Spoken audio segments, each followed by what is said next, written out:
live. Yeah, yeah, we going live. Hey, hey, we going live. Yeah, yeah, we going live. Yeah, yeah, we going.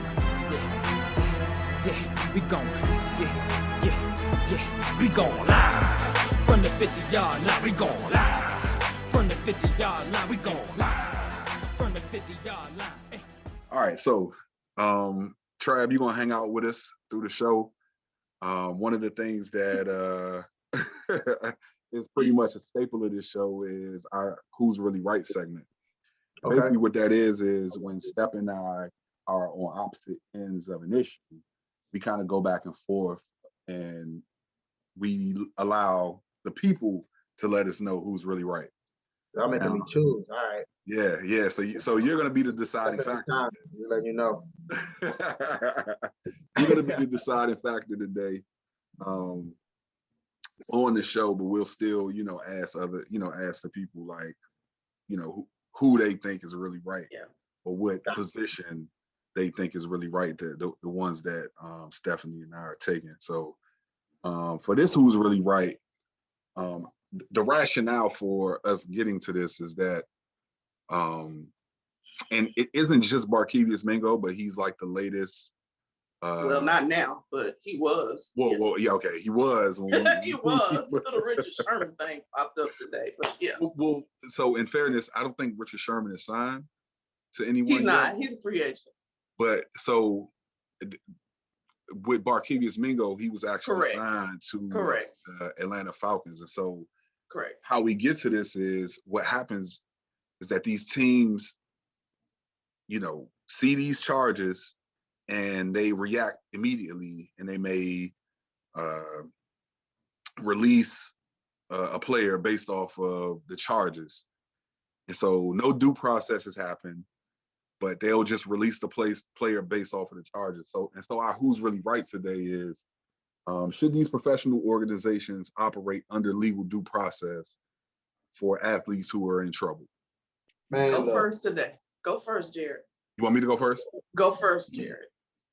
Okay. So I got my answer. So go ahead, bro. I don't know who's the one. I don't know how to feel about this. So I believe that because these organizations are business entities, they can't operate the way that the law does. And while that sucks, it's understandable for a team who has to take into consideration their fan base when making these decisions. So in the case of Barkevious Mingo, he had some sexual child abuse misconduct misconduct. I didn't want to misspeak. Thank you, Steph. Yeah. Mm-hmm. And so they released him immediately because of that. Mm-hmm. Now, allowing due process to happen is you allow the law to handle that part. But as an organization who has a fan base, like, you can't necessarily stand and wait for that process to happen when people are getting cancel culture. Cancel culture. You taking my words out of my mouth over here, Travis. You taking my words. Hold on, sir. Let me get mine out. Hold on. Yeah. But That's it. They can't, you can't operate that way. So I don't think organizations should, operate under due process. That's specifically for the law, and we should allow the law to handle that. But these organizations have to operate with their fan bases in mind. I got you. All right, go ahead, Steph. Are you done? You done? Yeah, I'm done. Yeah. All right. So obviously I'm on the opposite side of this for a couple of reasons. One, I feel like just what Travis just said, we live in this society of cancel culture. And when business starts to allow I know people buy tickets, I get it, all of that, but they have to be able to take some of their power back, right, in this situation. And here's what I'll say, because most of the sports and the people who are getting in trouble look like us. Mm-hmm. And so so there's a legal system set up for a reason. We already know how jacked up it is. So we don't even have to talk about that part. But at least if you would allow that jacked up legal system to do its due diligence, right? Because what you're doing is perpetuating the guilt on somebody when you do this to them. When you cut him, now people are like, oh, they looked into it. They must think it's real. Like, we talked about this in our production meeting. The difference between what Mingo looks like at this point versus what Deshaun, people still can be looking at Deshaun Watson like, maybe he didn't. You know what I'm saying? With all of the allegations that are against him. But now they're looking at Mingo like, oh, he must have done it, because their assumption is, as a football team or an organization, a professional organization, that you have done your own vetting, your own due diligence, your own investigation. Even though they say we're going to wait to see what happens, that's never what happens. Right. And so when you do this, you're gaslighting the cancel culture. Right. Yeah. That's what you're doing. And it's interesting that it's because most of them are. Yeah. Well, so before Tribe, I'm gonna let you go before I respond to that, because I really want to hear what you got to say on this matter. Here's my whole take on this, man. And what I want kids to understand, especially Black athletes, we're held to a double standard. And this is why I coach, and I let them know this early on. You can't go out there and do the same thing that other people do. Like, the media handle you they handle us different based off of our skin complexion. So I rather you understand this early and preach this to you early, so you kind of understand, like, yo, you have to be perfect when you're walking out here in society as an athlete. It ain't possible. You can't be going out here and getting in your feelings because a fan got his phone out and he's saying distasteful things to you. You got to be able to handle that, in a proper manner, because you know that at the end of the day, if the media gets a hold of something, they're going to take it and run with it without you telling your side of the story. So it's just best for us to kind of, understand that we're held to, just like that athlete, that white offensive lineman who beat up his girlfriend, that got no traction when it came to media. It kind of just, he was cut from the bipolar. team. He's got bipolar disorder, so that's what's right. wrong. So here now, mental health issues is okay. You know what I mean? When it's them, hey, bipolar disorder, he can't help it. He didn't know. Man, we've been screaming mental health issues for us on our behalf for years, man, but nobody seems to care. You know what I mean? Some athletes decide, hey, I smoke to deal with my anxiety. I smoke to help me relax. I smoke to, but they don't want to hear that. I look at it. Josh Gordon, you couldn't just put the weed down and deal with this. Sha'Carri Richardson, dealing with the death of her mother. You know what I mean? Trying to, handle that. Nobody, he failed the joint. You mean to tell me you couldn't put the joint down just for the Olympic? Like, look, man, nobody, when it's us, nobody cares about the issue. So when I coach, right, and I train and I'm pushing these kids and they start crying, I say, look, man, I don't mind you crying. It's okay to cry, but you still got a job to do. You still gonna give me this rep. I'm just telling you, I keep 100. The world don't care about your tears, bro. They do not care about your problem. If you're here to do a job, you got to do it. So when it comes to these athletes, man, and we fall into these mistakes, hey, man, you already know. You should already know what it is. It's not fair. That's just the hand that was dealt. Until we become in more of a position of power, we just got to play these cards how they're dealt. And the media definitely handles Black athletes different than our counterparts. I mean, they handle the Black quarterback different. I'll give you an example. When you look at contracts and it comes to pocket quarterbacks, right? They get their money up front. They get a lot of "we believe in you" money. Oh, we see the potential in you, and we want to let you know that you're our guy. Here's your contract, 5 years, whatever.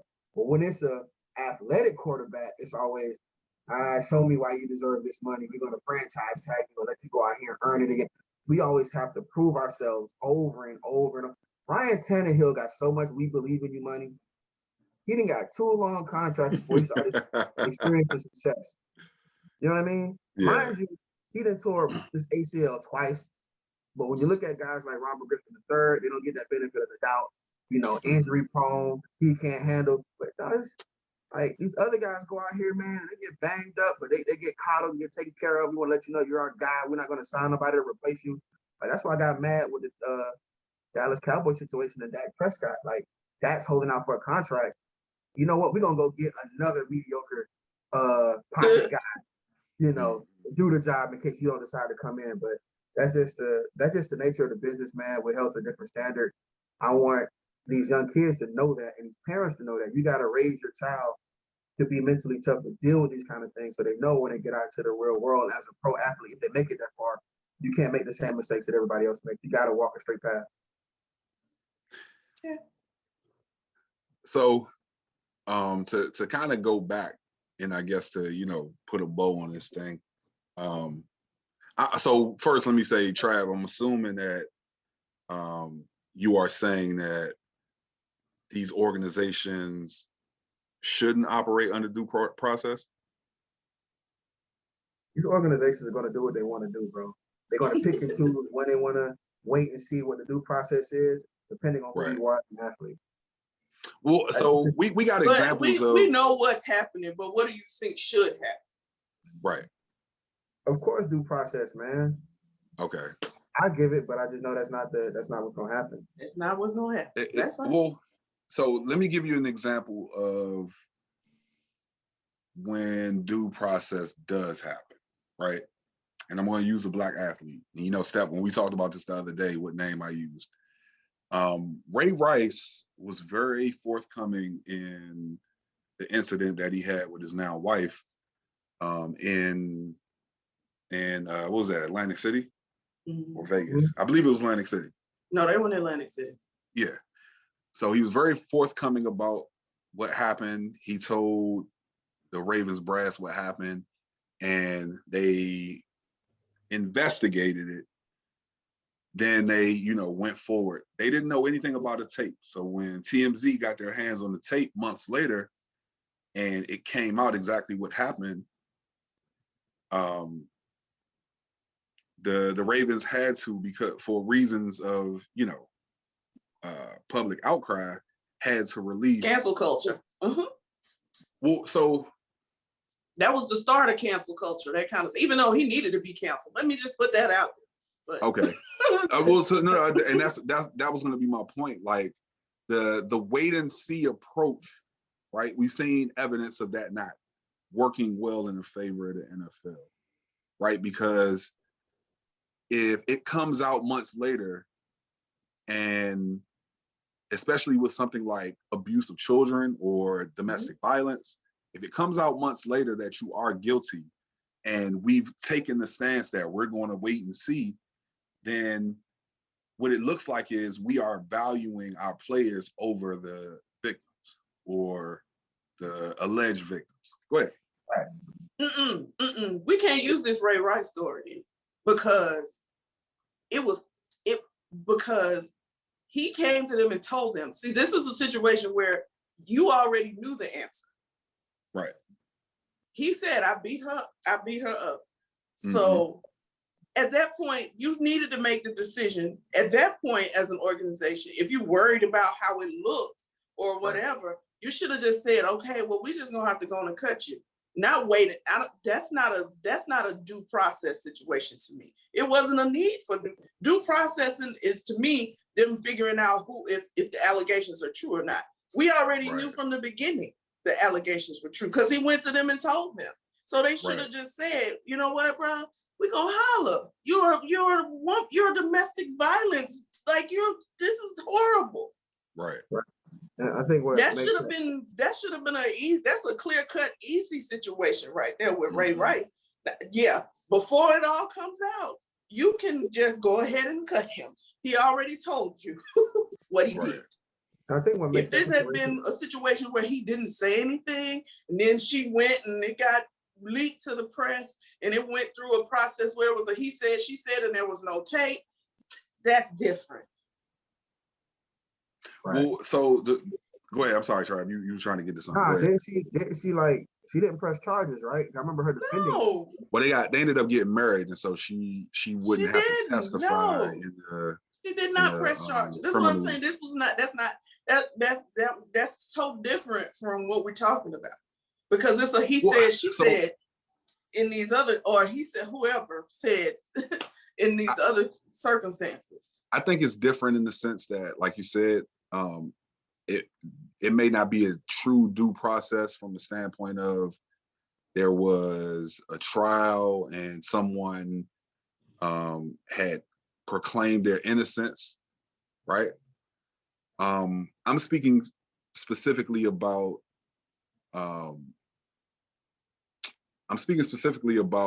public outcry and what happens when you have these types of allegations against a player, whether they cop to it or not, right? Because what happens is if and people heard about the Ray Rice domestic violence thing, but there wasn't a groundswell of people saying that, oh, why is he still in the league until that tape release? It came out. You know what I'm Which is saying? crazy. So there was no pressure for the Ravens to get rid of Ray Rice. But, and we talked about this before, Step, in situations where we see that some of these players have true issues, we want to see these teams actually address these players' issues instead of leaving them out. Just not just cut them. Like, what's going on with you, bro? Right. Yeah. All they do is releasing them back into society with the same issue. Right. But one of the things that I think can happen with this is, for public sake, right, and for public outcry, because we still got a business to run. For public outcry, we can release you right now until we see what happens, right? Mm-hmm. And while we're not feeding cancel culture with that, cancel culture is a thing of its own. You don't even have to commit a crime to be a victim of cancel culture. Right. But what we're doing is we are addressing the public outcry, and we can still be working with you behind the scenes and saying, you know what, if you get this thing straight, we can come back and get you. Like Adrian Peterson. Right. After that whole thing with he got signed after that. Yeah. You know what I'm saying? And so we see, you know, players who, what's my man name, who got signed by the Cowboys last year? He was out of the league for about 5 years. Greg Hardy? Huh? It wasn't Greg Hardy, was it? No, not Greg Hardy. But he was in that same vein, like, he had a domestic assault issue, and I don't know. I don't remember. He started his career with the 49ers. No. I can't think of his name right now off the top, but teams would be willing to give a second chance. If they find out that you didn't do it, yeah, absolutely. Nah, I think what it is, man. I think Dan Le Batard kind of touched on this. He said what put Ray Rice out of the league was just the video itself. Yeah. Like, just seeing it, like, no matter how much they came back to rekindle their love, whatever, she was advocating on his behalf and saying that that video. What's wrong with her? They need to get her some help. That video was traumatic. Like, she needed help too. The fact that you need help. Both of y'all need help. That's he hit her and then looked at her like he was frustrated that she fell. Yeah. Right. Like, it wasn't what is like, going oh my on? God, what I just do. It wasn't immediate remorse. No. Here you go. Get up. Right. Why you acting? It was like it was normalized behavior or something. So. But you know what? We could go deep into this, because the fact that people knew he had done what he did, and they were okay with allowing him to continue to play football. Speak and this and the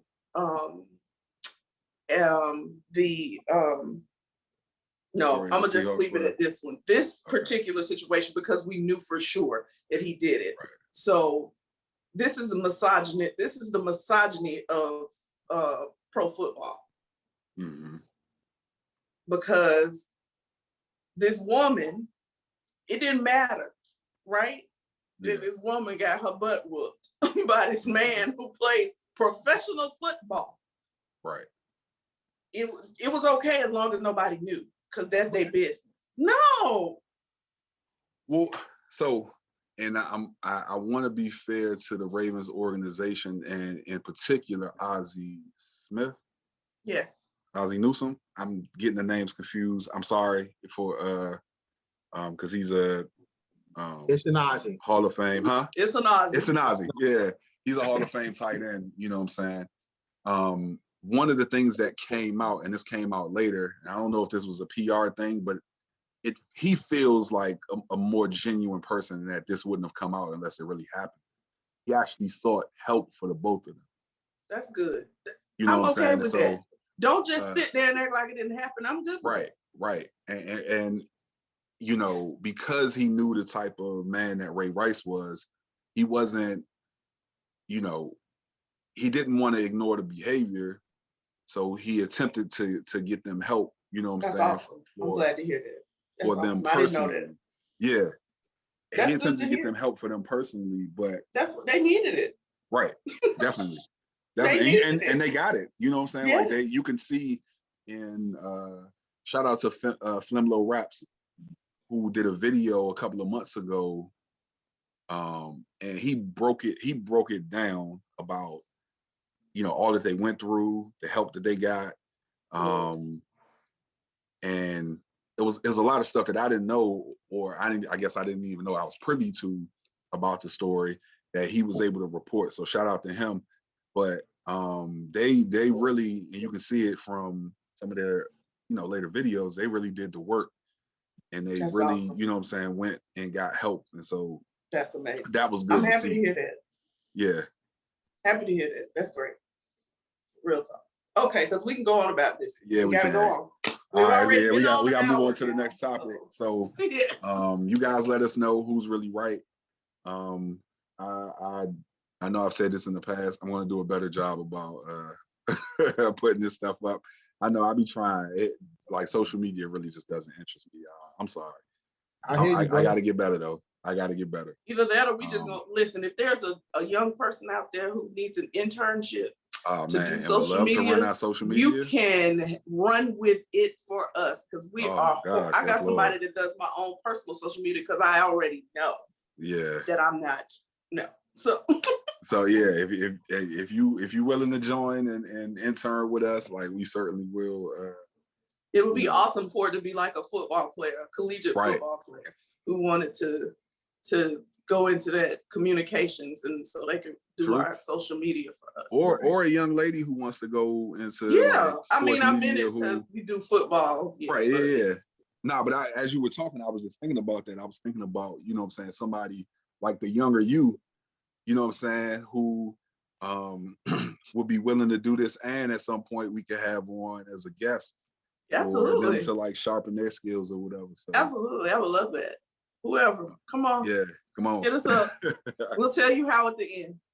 But let us know who you think is really right. It looks like Step, at least on this part, has won this because Travis decided with her, which typically happens.